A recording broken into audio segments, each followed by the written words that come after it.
Welcome to this third webinar in our Green PB Organiser series, and we're really lucky to have, I'd say, three experts on PB with us today from Scotland. So we've got Dan Shaw from ARVA, Alison from NESCAN, and Francesca Lynch from SCDC. So do you want to just go around? I'll perhaps point you in turn and then just introduce yourself a little bit about your role, and then we will get on with watching our short video. So Dan, tell us a little bit about yourself. Thanks very much, Jez. My name's Dan Shaw. I'm the Chief Exec of Aberdeenshire Voluntary Action, AVA. We're a third sector interface and we cover the Aberdeenshire area. So what does that mean? That means that we support third sector organisations with governance, funding, volunteering type support. There's a third sector interface in every local authority in Scotland, and we're part of that network. And we've been delivering PB in conjunction with four of the partners for, well, we're just in the midst of round 4 now. So there's lots of learning happened, but still lots more learning to go. Oh, brilliant. And Alison, tell us a bit about yourself. Hi, I'm Alison Stuart. I'm the Chief Exec of North East Scotland Climate Action Network Hub. I'm one of 24 hubs that cover the whole of Scotland. As a regional community climate action hub, we support and develop community climate action within Aberdeen City and Aberdeenshire, and help communities to be at the heart of a just transition and contributing to policy making and decision making in our area, which is particularly of interest because obviously with Aberdeen and the surrounds being at the hub of oil and gas for so long, and now the energy transition being at its heart here. NESCAN works alongside AVA in the Shire and ACFO in the city, the two third sector interfaces, and our third partner area, which is Moray, it's TSI Moray, and Money for Moray, which is a voluntary organisation as well. Yeah. And well, I know Francesca, I've never met Dan and Alison before today, but it's really nice to see you again, Francesca. So tell us a little bit about yourself. Perfect. It's really nice to be here, Jez, talking about PB, as you know, one of my favourite subjects. So I'm Francesca. I am a development manager with the Scottish Community Development Centre, who are the lead body for community development in Scotland. Most significantly, we have a PB programme runs within SCDC, and we manage PB Scotland. So our remit really is to encourage and support PB right across Scotland. We're a national organisation, and we've been involved in loads of things over the last, I think, 11 years, 12 years in participatory budgeting. So we've done things like the PB Charter and most recently Green PB. So we looked at Green PB over a series of about 18 months, trying to set that up and decide what that kind of looked like across Scotland, and all the information is on our website. And obviously I've been involved in Scotland a bit in PB, so way back in 2014 I first came to Scotland and started working with the Scottish Government on the first round of community choices and training local authorities and the like. So it's going to start our share now. So this video isn't actually at all about PB. It's about just transitions, but it's got some interesting ideas about the importance of making sure that everybody is involved in the conversation. So I thought it was a good way to sort of frame our later conversation today on Green PB. Our economy is changing to meet climate goals and keep up with new technologies. This means phasing out high carbon emitting industries while introducing and scaling up greener alternatives. As we transition at speed, industries must also focus on creating good jobs, not low wage or insecure ones, upgrading people's skills, not leaving them unprepared, and helping vulnerable communities thrive for generations to come. Governments, companies, investors, workers, and societies at large are already planning for this greener and fairer future, but some groups have more power than others to influence how industries transform. The term just transition has emerged to describe the complex challenges and risks different groups face during this shift, particularly workers, affected communities, and low and middle income countries. So what exactly is a just transition, and how do we accelerate it? A recent study commissioned by the Louders Foundation, Ford Foundation, and Wallace Global Fund delved into these questions. The mapping examined over 600 just transition initiatives spanning 4 global regions: Africa, Europe, Latin America, and Southeast Asia, and 5 industries: energy, critical minerals, fashion, finance, and the built environment. The goal was to inform funding, collaboration, and further research by philanthropic organizations. As it turns out, the meaning of just transition depends on whom you ask. Even though the interpretation of just transition varies according to context, there is broad agreement on its principles. A just transition should foster inclusion, build agency, and establish accountability for those affected by changing industries. Fostering inclusion means ensuring workers and communities vulnerable to climate change and industrial transformation have a voice in decisions that affect them. Building agency means workers and communities are able to put forward their own priorities and solutions. And establishing accountability means decision makers within companies and governments take responsibility for making the industrial transformation inclusive. Affected communities should be able to hold them accountable for delivering a just transition. Philanthropic funding can play a vital role in accelerating a just transition across industries. Here are 3 actions to consider.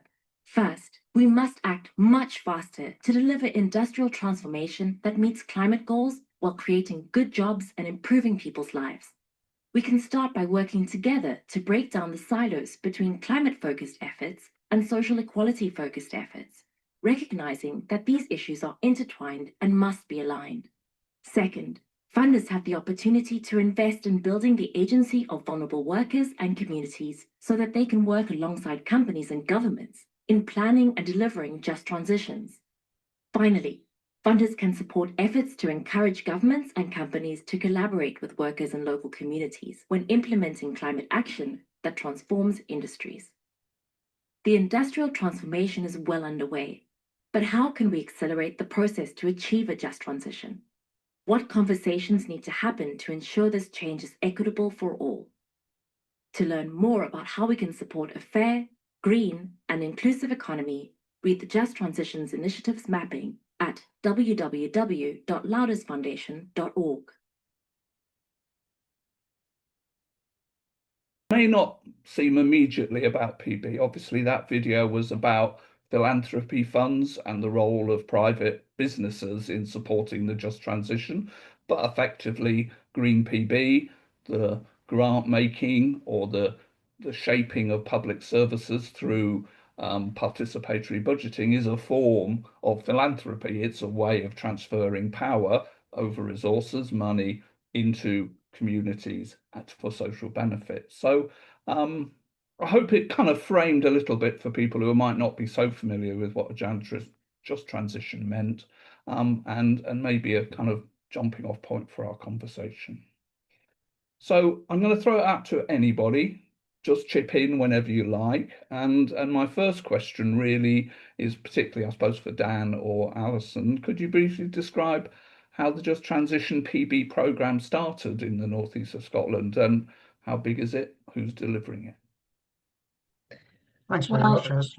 Oh, sorry. Go for it, Alison. I think, well, from what I gather, Richard Lockhead, who was the minister at the time that was over Just Transitions, came and talked to us in April 2021, and he's a minister from Moray, and I think that Money for Moray, who are one of the partners in this, they'd had a conversation with him and going on about how good PB was, because they do in Moray, that's been happening for quite a number of years, and he was quite taken with this, and he was responsible for setting up the Just Transition Fund, which is let's say £500 million over 10 years for Moray, Aberdeen, and Aberdeenshire, and we're very keen to ensure that there was some part of that at least going to communities, and so he came and spoke to us at that point, and it really was, it's like, because it's 1 million, and well, for most of the years it's been 1 million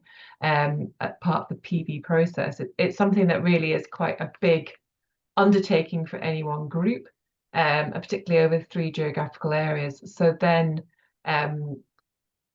Scottish Government came and really thought about who could be part of that and brought together the partners, which obviously is ACFO, AVA, NESCAN, and money from Moray and TSI Moray, and we had a big chat. Was that in maybe September or something like that of that year, Dan? I think the first conversation was in the July, wasn't it? In July, the Cowdray yeah. Hall in Aberdeen. That's right. We hadn't worked together, all of us, in the past. NESCAN was just 6 months old in that kind of April time.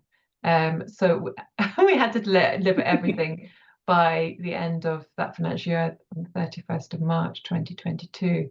So it was a very, very quick process, wasn't it? So that's how it began. And yeah. Any more, Dan? So I suppose from the TSI's perspective, I think we were approached by the communities team at Scottish Government because the previous year we'd been delivering a fairly substantial fund for the Scottish Government around mental health and wellbeing. So we had a bit of a track record in distributing funding across third sector organisations across the North East, well, across the whole of Scotland, but particularly for us in the North East. What we hadn't had experience of was the PB element. But I think in one of those moments of, okay, this could be really interesting, it was a case of, yeah, we can do that, and then we'll go away and figure out how we're going to do it. So how it works at the moment, or how it's worked over, as I say, we're in the fourth round now, we're in the middle of the fourth round now, but how it generally works is there's an application form, organisations apply to that apply to the fund. There's a due diligence process around have they included everything they need to include within the application? Is it clear what they're trying to deliver? That then goes through into a quality assurance process, which is more focused on the I guess the deliverables of the project and the type of project that it is, whether it's retrofitting or electric vehicle or solar panels or whatever that the project might be. And again, there's a decision there as to whether we feel it's appropriate and meeting the outcomes of the fund. So the outcomes of the fund are very much focused around the Scottish Government's just transition outcomes, of which there's 8 of them. Although it depends on who you speak to in Scottish Government, there's 8 of them, or there's 5 of them, or it's in a bit of a state of flux. But anyway, there's some just transition outcomes that need to be met. So the next stage on then is we then notify the groups that they have been successful or unsuccessful in reaching the PB stage. For those that are unsuccessful, we signpost them to potentially other funding opportunities through our own organisations, because we have a funding officer and NESCAN has a funding officer. So there's other opportunities for those who don't reach the vote. For those who do reach the vote, we develop a communications pack for them so that they can help promote themselves across their social media. And the vote is open for a 2-week period. It's an online vote. So, and I'll come back to that later on, but it's very much an online vote. There's one way that you vote. And there's then obviously at the end of that 2-week period a checking process behind the votes to say, do we feel those votes are eligible? And again, I'll come back to some of the minutiae around how we do that later on. So in general, that's how the project works. That's how the PB works. As Alison said, it's delivered in partnership. How big is the fund? Well, so far, as I say, we're halfway through the 4th round. So far, we've received 465 applications over those 4 rounds, and that's been applications for £12.431 million. And as Alison said, we've only had £1 million a year, roughly, to give away. There was one year where the government were feeling very generous and gave us £1.5 million, but usually it's been £1 million. So as you can see there's a lot of unmet need. And I guess part of the issue is then dealing with that unmet need. So the final thing for me is we've had 3 rounds of voting, and it's really heartening to see that over those 3 rounds of voting, we've actually had just under 50,000 people engage in the PB process, which we started off not knowing what would happen, and those numbers have grown year on year. So it's really good for us in terms of that exposure, but more importantly, it's really good for those organisations who are part of that vote, because people right across Grampian then become slightly more aware of those organisations than they maybe were before the vote happened. I think we've been very clear about that when we've been having our own conversations, that PB is really effective as a way of engaging people and getting money out, but it's often the relationships and the learning that comes through being part of this process, and the way that you can communicate differently about your projects, where some of those benefits comes. I'm going to bring in Francesca. Do you want to explain a little bit about the role of SCDC in all of this? I presume you've connected with Dan and Alison a bit over this process in the past. So tell us a little about what you do.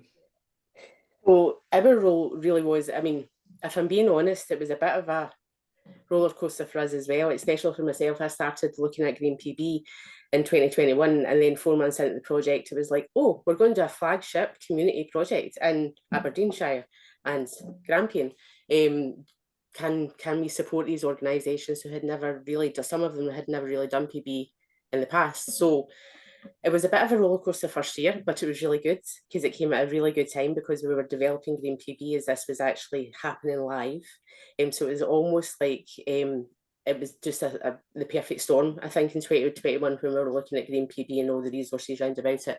And really what SCDC's role in that was just to support the partners and how to get this past the line. As Alison kind of alluded to, I think the first meeting was July. I think we didn't take, I don't think these took receipt of any budgets until September. So really it was between September and March that these 5 organisations across 3 council areas in Scotland had to get this money out. So, I mean, if I described it as fast and furious, that's probably the way it was. But SCDC really were here just to support the partners to try and find a way to work collaboratively together, because that's I think the biggest challenge when you look at these kind of things is when you've got separate organisations working in separate ways with different skills and disciplines, to try and pull that all together in a logical process that both they understand and can be transmitted to communities is the hardest factor. And I must say, hands down, you've done absolutely brilliant the first year, and you've went from strength to strength in the last 4 years that you've been doing it. And just for people on the call, the scale of this community PB is huge in Scotland, because this is the biggest community PB that has ever been put out at the one time in Scotland. There's nowhere else across Scotland where we get these kind of figures. So it really is a flagship for community PB, especially at a time when PB we see is reducing.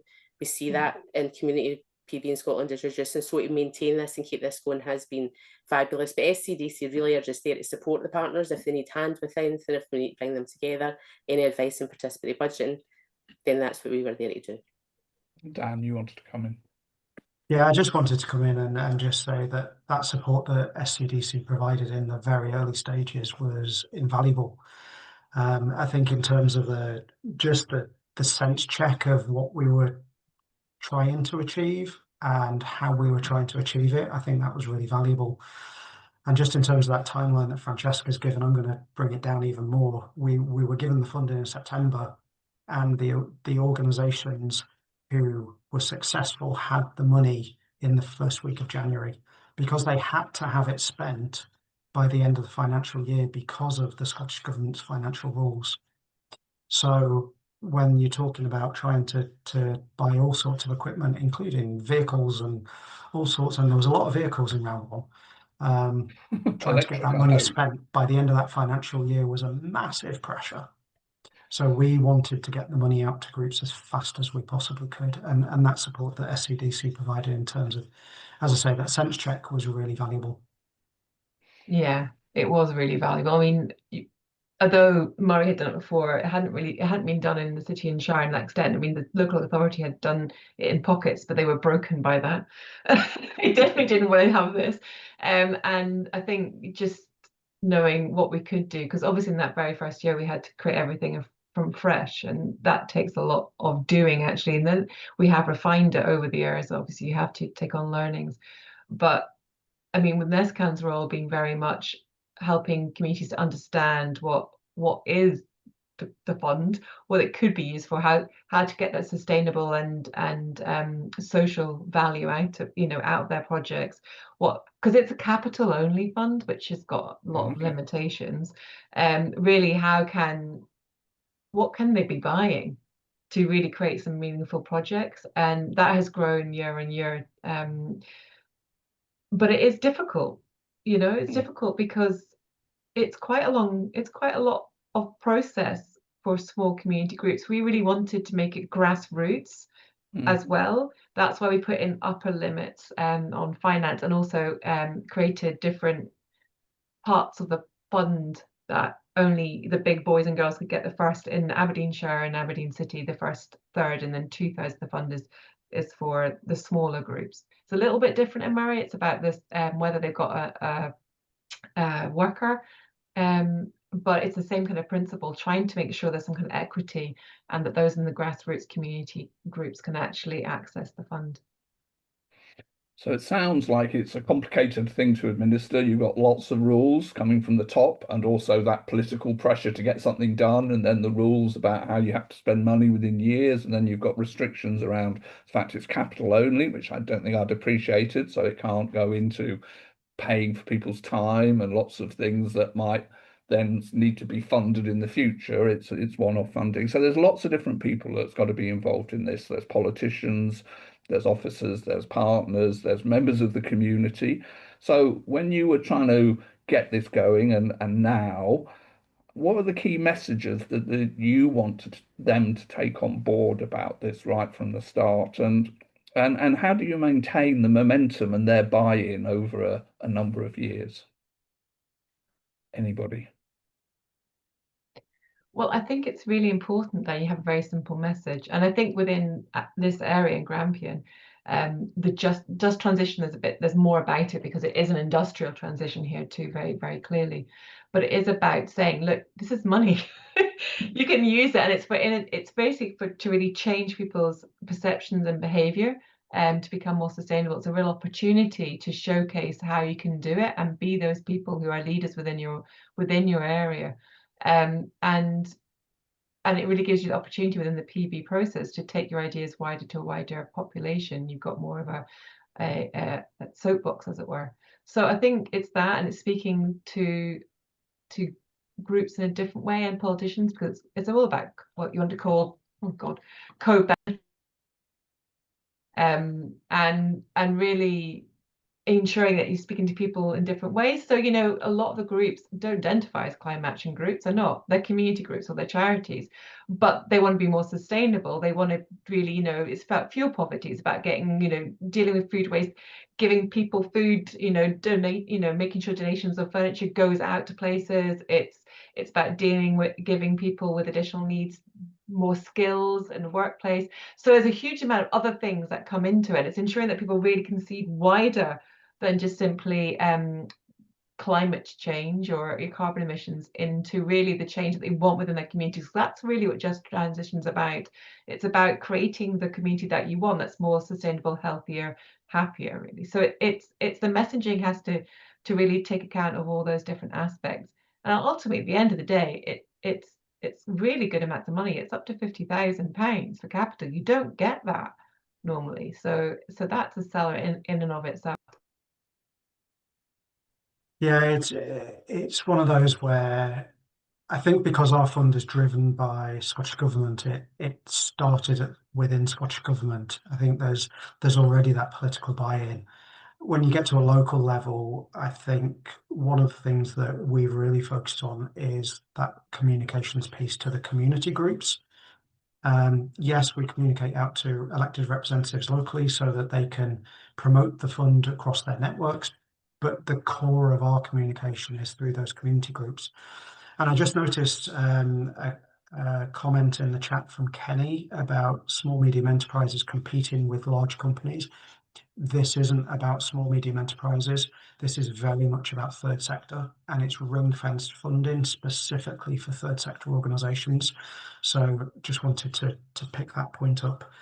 Yeah, I mean, some of the main communications this year, particularly for round 4, what we did, because the fund arrived a lot later this year, or confirmation of the funding arrived a lot later this year, we put together a really quite large scale communications piece. So 600, I'm just looking at the data now, 652 third sector organisations were communicated with across Aberdeenshire in particular, but each of the other TSIs have their own.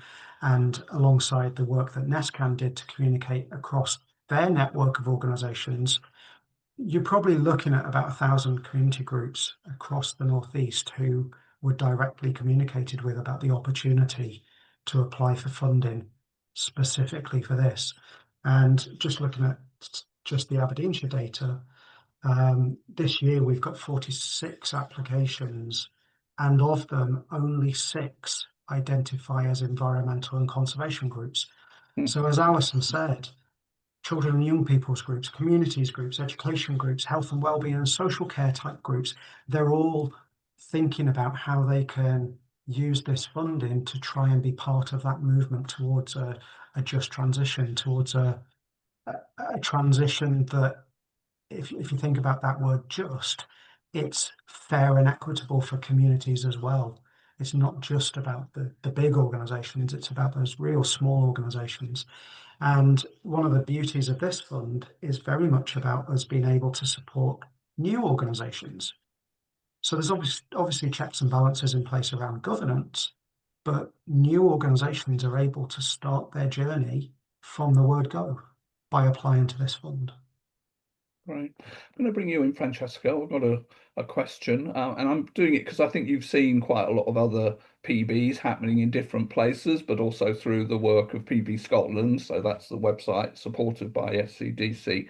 So I think, as we've been hearing, it's quite a different way of giving out grants than the normal panel or application form, and that's it. So why is all this extra work worth it, in your view? That's a huge question. In general, I think it's the whole, for me, the beauty of participatory budgeting is it gets local people involved in decisions or identifying their needs and what they want in their local area very, very quickly. A lot of the times decisions are taken at a level where people don't see where that decision is made. But in terms of participatory budgeting, they are part of that decision being made. So straight away, there's traction there and they can see where their contribution is making a difference to the local community, especially in that kind of small grants way. So if you think about it, people are looking at the proposals that's coming through, voting for what they want, and then seeing it happen, usually within a very small time scale because of the way the participatory budgeting works. So that alone is the beauty of engagement round about participatory budgeting. It gets people behind projects, it finds projects that we might not think about if it was just decision makers. It was looked around about a table having a chat. It's very open and transparent. People see where the votes are taking place and how they're going forward. So it just kind of opens up that whole transparency thing round about localised and kind of like budgets and statutory budgets. But also I want to add to that, going back to something that both Dan and Alison have alluded to, and what we see as the beauty of participatory budget in relation to climate is it very much furthers that climate conversation where it wouldn't necessarily happen anywhere else. And this is what part of the learning that we've seen when we were looking at green participatory budget and actually developing that in a way that we could translate that to people. In participatory budgeting, we have always seen some form of climate action happening that you wouldn't necessarily call climate action. But when you look at some of the examples from round about Scotland, and I'm going to reference an area called Fergusley Park, which is in the kind of Paisley area, which is notoriously a highly deprived area for years. We're a really strong community. Their participatory budgeting was a localised fund, and there was things like free community cafes they put on, recyclable foods, money for their like local food pantry, etc. Once local people had voted in that and started to use the services, they started to talk to them, the staff started to talk to them about, do you know that you're part of this climate action, that you're actually being sustainable? And because people hadn't thought about that and didn't have the headspace to it, it was new to them. And then they realised, actually, this is quite good. And it kind of kick-started a whole series of climate actions on the back of the participatory budgeting. So they then had like litter picking, they had recyclable stuff, they then had murals for kind of nature and nurture. So I think in terms of the beauty that PB brings in relation to a green agenda is that it allows you to start the conversation through other means. And it's a vehicle to drive that climate conversation and climate action into other areas that wouldn't necessarily pick up and go for a certain fund. Alison. Yeah, just to reiterate that, we also have a Just Transition communities project where we do deliberative democratic processes like community assemblies, etc. And PB is part of that. It's a part of a deliberative process, a conversation, and where you have people like thinking, it actually is a lot more powerful. We can have it as part of that deliberate, like that kind of community assembly where you talk, you think about your vision. It's really place-based. Then people work on what they want to deliver, and then you see you can get the people to then vote on the projects that they want the money to go alongside. That's if you want to really kind of have a more of a community change in a positive way, just process to a just outcome, then placing the PB as part of an almost like not the end point, because you want the delivery bit almost coming after that, but towards the end of that process is really it's so powerful. And I think that's the most powerful thing that you can do, is have it as a next stage or a part of that stage after you've had a kind of community planning aspect that is driven from the community by the community. So it's not local authority, or it could be, but it's better from the people, and that's where you get it. And I think the most powerful changes are when you do it at that community level. It's great doing it at the regional level that we do it at, but I think to get the buy-in, for me, is more, it's almost, it has more powerful impacts on the smaller level than necessarily the one that we might do, although there's different pluses about doing it in the way that we do it. I'll let Dan speak about more about it. Is it worth it? Definitely worth it. So I'm going to take it away from where Alison and Francesca, I think, have taken it, which is at probably slightly higher level. I'm going to take it right down to the grassroots level. So for me, one of the real benefits and the positives that come out of all this work is that part of the voting process is that people have to vote for 5 different projects. So they can't just vote for one, because then you'd have a runaway success of the best known organisation. So people have to read through projects. And through that process, people become more aware of different community groups within their area. And I completely agree with Alison that there's many benefits to things being very localised, but one of the real positives for this, for me, covering Aberdeenshire, which is an area that covers 2,400 square miles, is that you've got organisations in the north of Aberdeenshire, for example, that are being voted for by people in the south of Aberdeenshire, and voted for by people in Aberdeen City, and voted for by people in Moray. So the widespread awareness of these organisations, for me, is a really valuable thing to come out of this. And if you look at the voting data, 60% of those who vote have voted because they've seen some sort of communication from an organisation that's part of the process. So those organisations are able to promote themselves in a really valuable and positive way, not just for this project, but the awareness that's raised because of this fund of that organisation can actually be quite invaluable to them. Alison, come back in. And just a quick thing also to say, from the perspective of the organisations that are successful in getting the votes, it really is a powerful, something really powerful for them to think other people really value or think good about their project. And we've had that kind of feedback about how it really, it gives them a boost. We had a sheltered housing complex in Aberdeen put in for some money for their growing, and it was teeny tiny, it was like only a couple of thousand. And they didn't really know about social media, so we helped their grandchildren help them to do it. And when they got there, like, oh my goodness, people cared about our project. People thought it was a good project, and it gave them such a boost. And I think that's something else that can't be underestimated. That feeling that, yes, for those organizations that don't win, it's a bit of a but for those that do, it really gives them that, okay, this is worthwhile doing. And I'm going to come to you, Dan. You talked a little bit earlier about the online voting, and I can see this is a kind of a big issue, and you're responsible in a sense for handling the money and making sure this all goes right. So just tell us a little bit more about how that online vote is run and some of the challenges around that. Yeah, quite happy to. But I suppose one stage back from that, I've just noticed Claire's question around governance built into the criteria.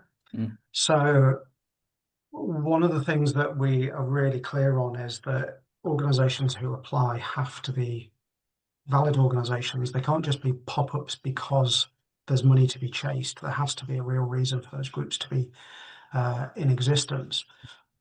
We do quite a few checks on those groups. So we will check the governing document for those groups to make sure that it's a valid constituted organisation. We do support unconstituted groups to apply for the fund, but they have to do it in partnership with a constituted organisation. And it's the constituted organisation whose bank account the money goes into. So we will never put money into a personal bank account. And there's a number of governance checks that go around. They have to submit a constitution. They have to submit a financial statement of accounts. Now that could be a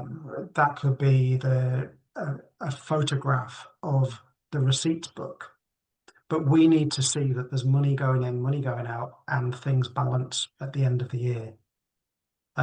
We also need to see a copy of the header of a bank statement so that we can see that there's a valid sort code and account number, and that bank account has to be in the group's name. So yes, there are really clear governance things that we put in place, and likewise, there's really clear governance things that we put in place for the voting. So for the voting in particular, we have a number of checks that we do. So voting can be anonymous. That's absolutely fine. But the check that we put in place is that people are voting from a postcode within the Grampian area. Now,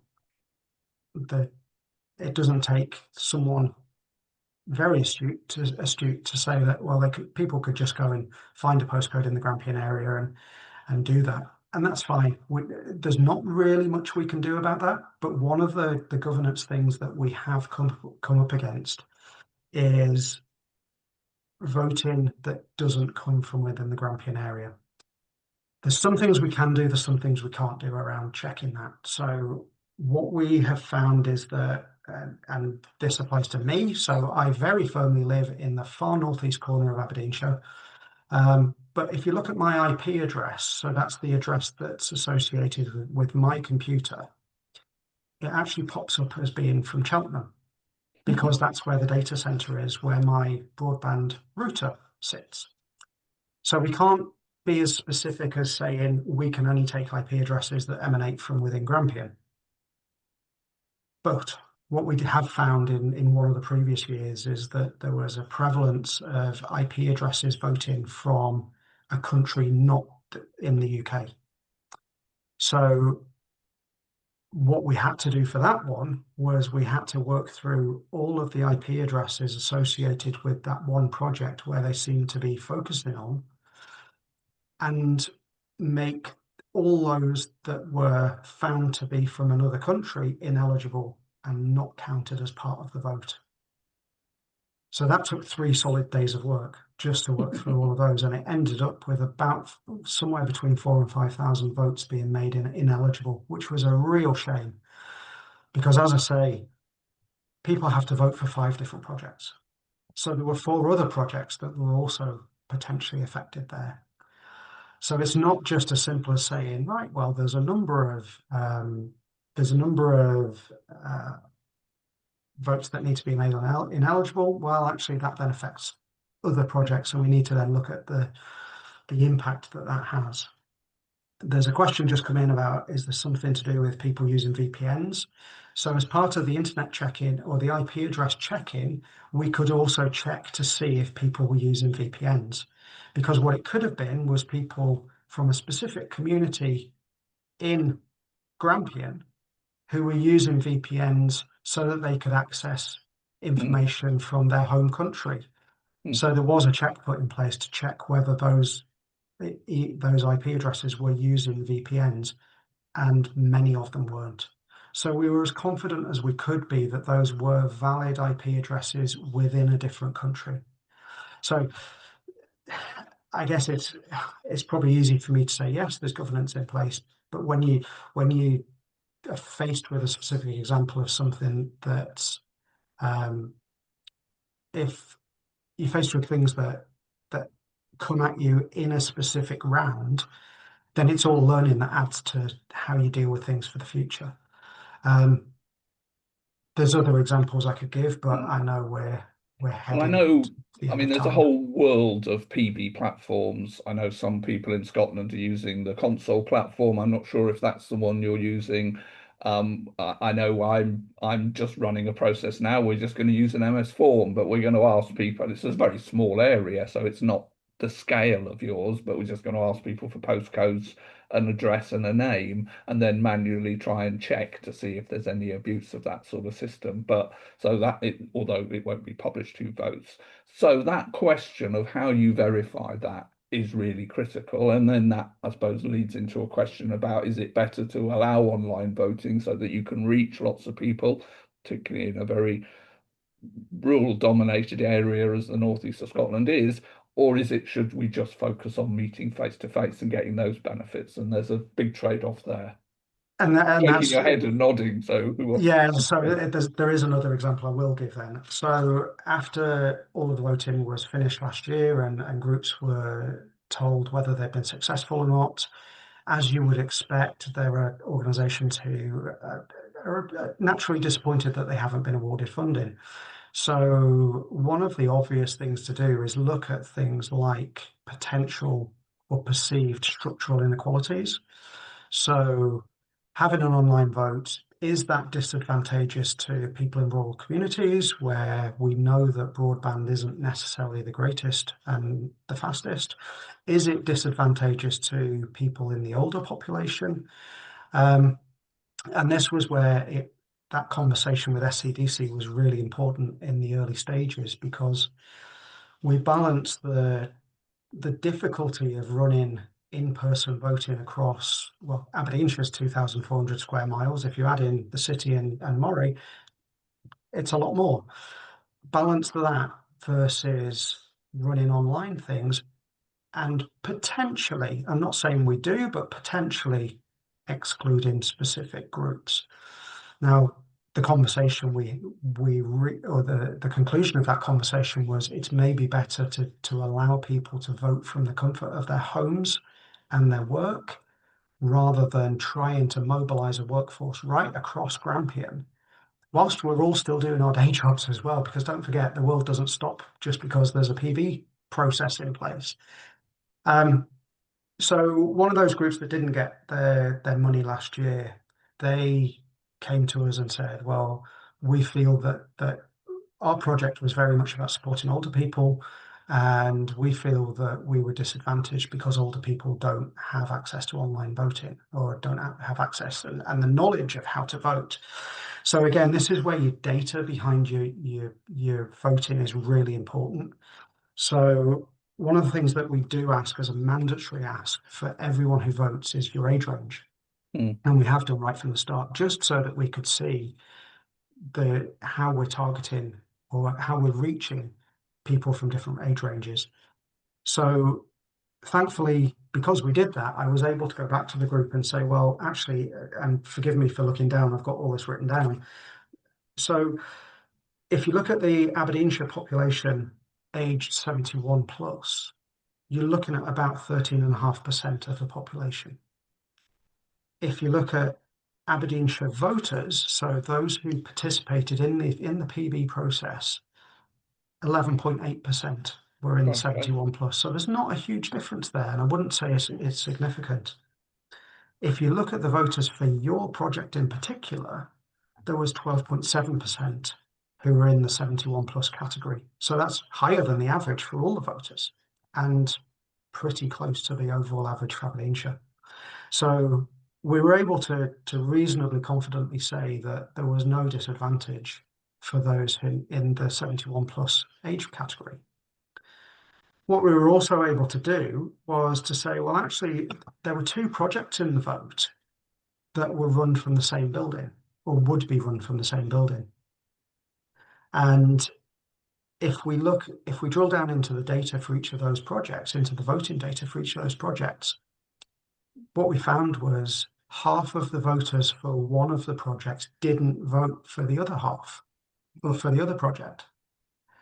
And the same the other way around. So you've got 2 projects run from the same building, and only half of each of their voters was voting for the other project. So what we had done previously was we'd run a communications workshop with all those who were participating in the vote to say, there's lots of things you can do. And one of those things is to work with other local groups to try and bring out the vote in your local area. And I was able to say, unfortunately, if you'd have done that and worked together, both of those groups, if you'd have mobilised all those voters for your projects, you both would have been funded, but unfortunately neither of you were funded. So that use of, or the collection of data and the use of data to try and tell that story and sometimes dispel those myths is really important, but it takes a lot of time to do. Alison, you wanted to come in. Yeah, because I mean, thank goodness that Dan is on the data. But from the other side, because there's the kind of quantitative and qualitative data, we do have the example of one of the areas being very organised and just sweeping it, because they were like, right, let's do it as a group, and we'll really do that, and that was very good. And so it is about working together. But I will say also on the kind of thing of online or face-to-face voting is how labour intensive doing PB is. I don't want to put anyone off, but I've just got to basically say how labour intensive it is.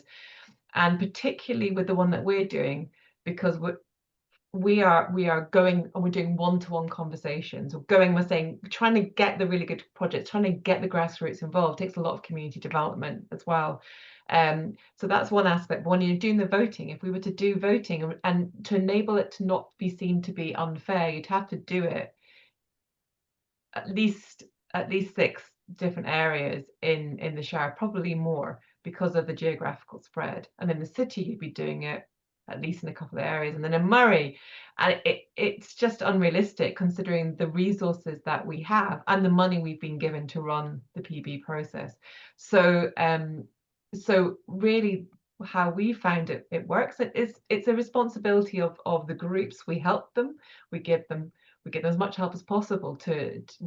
NESCAN runs a tablet lending service, so they can take tablets, and we go with them to help them with doing on-site votes, so church can do it after their service, or whatever, but try to empower them to have those kind of events. And if they want to organize an event in their area, then that's great, we'll help support that. But we just couldn't do it. And bearing in mind it's a 2-week period as well, to do all those events would be impossible, I think. Well, it's a really rich conversation.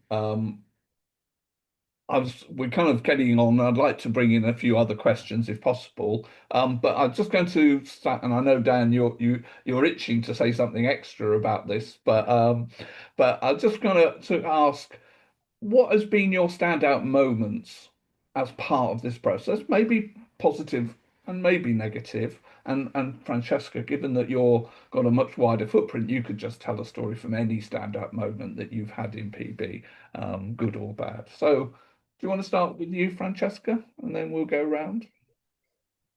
I mean, I think the Just Transition North East is one of the standout PBs for me, and I'm not going to lie, I feel that that first round, when everything got done, was a standout moment for me, because I thought, we've done it.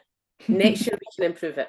But what probably the thing that stands out in my mind for Just Transitions North East particularly is that first year evaluation that you did, because I think so much learning came out of that evaluation when it was done. And not only did the learning come out, but as partners, you really looked at it and thought, right, how can we improve it? I think so. The standout moment for me, for an SCDC, like in a kind of wider stance, is the partnership that you have shown in Just Transitions North East to get this not only over the line, but to consistently improve it year on year. And I think that's a testament to the dedication of the organisations and the staff.